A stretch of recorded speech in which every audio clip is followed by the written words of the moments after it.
एक नौजवान विधवा औरत जो न जाने दिन भर किससे बात किया करती है, फ़ोन पर रात दिन लगी रहती है। और एक दिन उसके फ़ोन पर फ़ोन आता है और वीडियो कॉल पे एक जो वीडियो कॉल पे व्यक्ति होता है वो कहता है, हेलो विधवा रानी, कैसी हो? तो उस औरत वह औरत जवाब देती है कि यार कम से कम तुम मुझे विधवा ना बोला करो, जबकि तुम्हें सारी हकीकत और सारी सच्चाई पता है। और तभी वो वीडियो कॉल पर शुरू हो जाती है, अपने कपड़े बदलना चालू कर देती है। लाल साड़ी पहनती है, मंगलसूत्र पहनती है, सिंदूर लगाती है, सजती संवरती है, एक सुहागन की तरह पूरा तैयार होती है। और ये दोनों इस चीज़ से बेअन खबर रहते हैं कि कोई तीसरा भी इनकी करतूत को कोई देख रहा है। तो आइए जानते हैं पूरा मामला क्या है। दोस्तों, ये कहानी उत्तर प्रदेश गोंडा जिला की है। गोंडा जिला जो अयोध्या से बिल्कुल सटा हुआ जिला है। कहानी बड़े ही मज़ेदार है। आइए चलिए वीडियो में आगे बने रहिए। नमस्कार दोस्तों, मेरा नाम अरविंद है। चलिए, तो उत्तर प्रदेश का गोंडा जिला जो अयोध्या से बिल्कुल सटा हुआ है। गोंडा जिला के अंदर देहात कोतवाली क्षेत्र के अंदर एक गांव आता है। उस गांव में एक शख्स की शादी होती है कुछ दिन पहले, और शादी के बाद कुछ समय अच्छा घर में सब चीज़ ठीक ठाक चल रहा था। और धीरे धीरे जब टाइम जैसे जैसे बीतता जाता है तो पारिवारिक कलह और लड़ाई झगड़ा चालू हो जाता है परिवार में। तो एक दिन उसकी पत्नी जो होती है वो रोती बिलखती और चिल्लाती थाने पहुंचती है।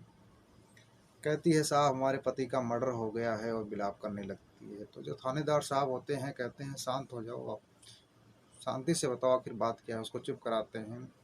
तो बताती है, साहब हमारे ससुर, हमारे 3 देवर हैं, और वो सारी प्रॉपर्टी अपने नाम करा लेना चाहते हैं। और हमारे पति जब उसका विरोध करते हैं, कई बार उसका विरोध किया तो उनको रास्ते से हटा दिए और कहीं मारकर फेंक दिए। थानेदार और विलाप करने लग जाती है। थानेदार साहब उसकी बात पर विश्वास करते हैं और उसी टाइम उठ के वहाँ से चले चलते हैं। टीम बनाते हैं और पहुँच जाते हैं उस गांव में जहाँ से वो औरत आई रहती है।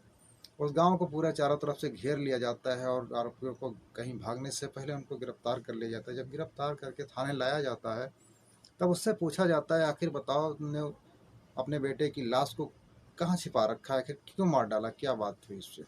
तो वो कहते हैं, साहब हमें क्या पता, हम अपने बेटे को क्यों मारेंगे। तब उसी से पूछिए जिसने झूठा आरोप हम पर लगाया हुआ है, आप उसी से पूछिए, क्या पता वही कुछ करा दिया हुआ। तो थानेदार साहब उसकी तरफ देखते हैं, उस औरत की तरफ, उसके चेहरे को देखकर, उसकी मासूमियत को देखकर उनको लगता नहीं कि ये औरत ऐसा कर सकती है। और उन्हीं सब चारों को आरोपी मानते हुए उन्हीं को केस चलता है और उन्हीं को सजा हो जाती है और उसको जेल हो जाती है। तभी वो जब जेल हो जाती है तो जब उनके घर वाले मिलने जाते थे, औरतें जब मिलने जाती थी, तो वो पूछते थी, आखिर बताओ, वो लोग पूछते थे आखिर लाश मिली कि नहीं मिली। तो जो लोग घर वाले होते थे वो कहते हैं कि आखिर तुमने मार के फेंका, तुम्हें पता होगा कहाँ क्यों मार के फेंक दिया, उसको कहाँ लाश छिपा दिया। हम लोग एक दूसरे से वही पूछते, कहें तुम पागल हो क्या कि हम अपने बेटे और भाई को मार कर फेंक देंगे। आखिर कुछ नहीं, क्योंकि ना वो मारे हैं ना वो लाश अभी तक मिली है। तो वो लोग चले जाते थे।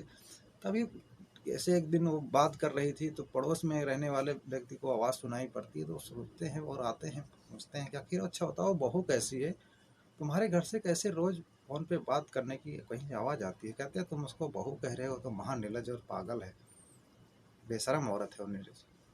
उसकी जिसका पति मरा हो रात दिन पता नहीं किससे बात किया करती है फ़ोन पर, ऐसे कहते हैं। कहते हैं, आखिर तुम लोग औरतें हो, बताओ आखिर ताका झांकी किया करो, आखिर पता लगाओ किससे बात करती है। तभी उस दिन से औरतें सतर्क हो जाती हैं उस घर की, और उसकी निगरानी चालू कर देती हैं, उसकी जासूसी करना चालू कर देती हैं। अभी रात को 12 बजते हैं तो उसके 12 से 1 बजे के बीच में करीब फ़ोन आता है। टाइम यही हो रहा था, बता रहे थे। और कहते हैं कि वीडियो कॉल पे एक व्यक्ति आता है और उससे वीडियो कॉल पर ही बात करती है, और वीडियो कॉल पर ही कपड़े चेंज करती है, अपना सफ़ेद साड़ी उतारती है, लाल साड़ी पहनती है, सिंदूर लगाती है, मंगलसूत्र पहनती है और सुहागन की तरह पूरा सजती संवरती है और वीडियो कॉल पर शुरू हो जाती है। इस तरह से उनका बातों का सिलसिला काफ़ी देर तक चलता रहता है। सुबह हो जाती है, वो चले जाते हैं। और चली जाती है तो सुबह सारे दिन में सारी औरतें सलाह करती हैं और थाने जाती हैं, कहती हैं थानेदार साहब के साहब हमारे साथ न्याय कीजिए और मुझे इंसाफ दिलाइए। जिसका पति मरा हो वो तो दिन रात मजे कर रही है और किसी से फ़ोन पर बात किया करती है, उसको तो कोई फ़र्क ही नहीं पड़ रहा है। थानेदार साहब सोचने के लिए मजबूर करते हैं, कहते हैं आप फिर से दोबारा जांच करिए और उसके हमारे घर वालों को न्याय दिलाइए।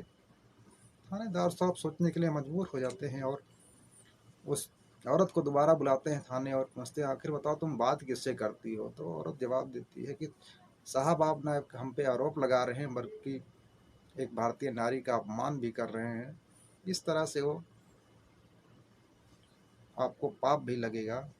थानेदार से आपके पास कोई जवाब भी नहीं होता है और चौंक रह जाते हैं।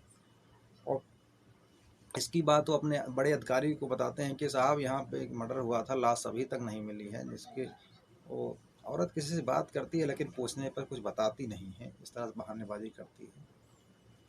तो जो बड़े अफसर होते हैं वो बोलते हैं कि आप उसके जो जिससे जो बात करती है उसके फ़ोन को सर्विलेंस पे लगाइए, उससे पता करिए, आखिर ट्रेसिंग पे लगाएंगे तो पता लग जाएगा कि किससे बात करती है, कहाँ से फ़ोन आता है, कौन है वो व्यक्ति जिससे बात किया करती है। तो उसका फ़ोन जो सर्विलेंस से लगता है तभी उसमें पता लगता है जांच में कि ये फ़ोन कोई गुजरात से आता है और कोई वो गुजरात का रहने वाला व्यक्ति है जो उसको फ़ोन करता है, उसी से बात करती है। बहुत लंबी चौड़ी बात हुआ करती थी इन दोनों में।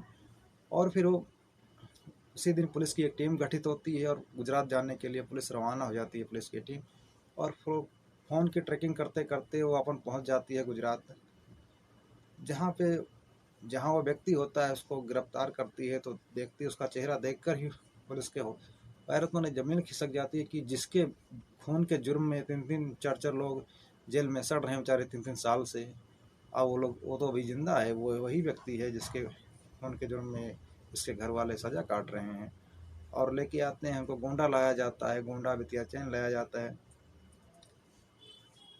तब उस गांव में जाके पूछते हैं और तो गांव वाले देखकर हैरान हो जाते हैं, कहते हैं तो वही व्यक्ति है कि जो जिसके जुर्म में इसके भाई 3-3 भाई और पिता जेल के में सड़ रहे हैं 3-3 साल से, बेचारे सज़ा काट रहे हैं बेगुनाह। और इसने तो उनको भी धोखा दिया, ना कि अपने पत्नी को भी धोखा दिया, ये पूरे घर वालों को धोखा, पूरे गाँव समाज को धोखा दिया। लेकिन दोस्तों ये पति पत्नी ये प्लान बनाते टाइम भूल गए थे कि किसी दिन हम गांव वापस लौट के आएंगे तो हम क्या मुंह दिखाएंगे और हम क्या जवाब देंगे गांव वाले को, उसकी पत्नी क्या जवाब देगी। तो न्यायालयों को गुमराह करने के जुर्म में इनको पति पत्नी को सजा हो जाती है, उन बेगुनाहों को बाहर निकाला जाता है, बेचारे घर आते हैं। तो दोस्तों इस तरह से शातिर लोग पड़े हैं कि ऐसे ऐसे प्लान बनाते हैं और क्या क्या प्लान बनाते हैं दोस्तों कि अपने घर वालों को ही जेल में सड़ा दिया, अपने ही मौत के जुर्म में उनको बेचारों को सज़ा 3-3 साल गुनाहों को सज़ा हो गई और दिन रात जेल में सड़ते रहे। तो दोस्तों वीडियो कैसी लगी, वीडियो अच्छी लगी तो वीडियो को लाइक करना और चैनल को सब्सक्राइब करना। वीडियो देखने के लिए बहुत बहुत धन्यवाद दोस्तों।